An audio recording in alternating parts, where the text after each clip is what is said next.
السلام علیکم عزیز طلباء و طالبات، آج ہم آپ بیتی کریں گے۔ آپ بیتی کو انگریزی میں آٹو بایوگرافی کہتے ہیں، فارسی میں اسے خود نوشت کہا جاتا ہے۔ جب کوئی شخص اپنی سرگزشت زندگی خود بیان کرتا ہے تو اسے آپ بیتی کہتے ہیں۔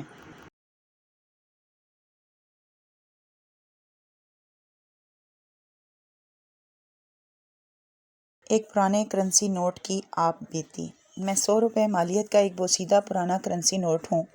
اب تو مجھ پر لکھی عبارت بھی ٹھیک سے نہیں پڑھی جا سکتی اور میری رنگت تو تباہ ہو کر رہ گئی ہے۔ میرے تباہ حال کو دیکھ کر یہ مت سوچئے گا کہ میں سدا سے ہی ایسا ہوں۔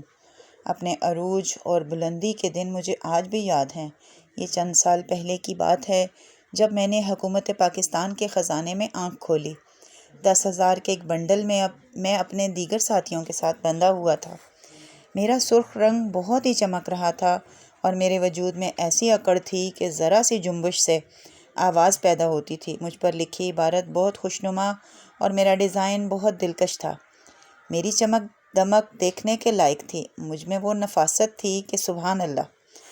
پھر مجھے اور بہت سے نوٹوں کے ساتھ کسی بینک میں بھیج دیا گیا۔ کہتے ہیں کہ وہ بینک ملک کا سب سے بڑا بینک ہے۔ کچھ دن میں وہاں رہا۔ ایک دن ایک صاحب بینک میں تشریف لائے۔ کیشیئر نے اور نوٹوں کے ساتھ مجھے بھی اس آدمی کے حوالے کر دیا۔ گھر آ کر اس نے مجھے نوٹوں سے الگ کر کے اپنے نوکر کو دیا۔ وہ مجھے ایک قصاب کے پاس لے گیا۔ افسوس، پہلے ہی دن میرے ساتھ یہ ہونا تھا۔ نوکر نے گوشت لے کر مجھے قصاب کی طرف بڑھایا۔ اس نے خون آلود ہاتھ کے ساتھ مجھے پکڑا اور اپنی بوری کے نیچے رکھ دیا۔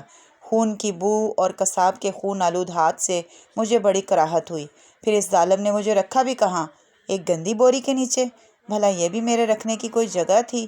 وہاں اور بھی بہت سارے نوٹ پڑے ہوئے تھے، وہ سب بوسیدہ تھے اور میرے سامنے تو ان کی کوئی حیثیت ہی نہ تھی۔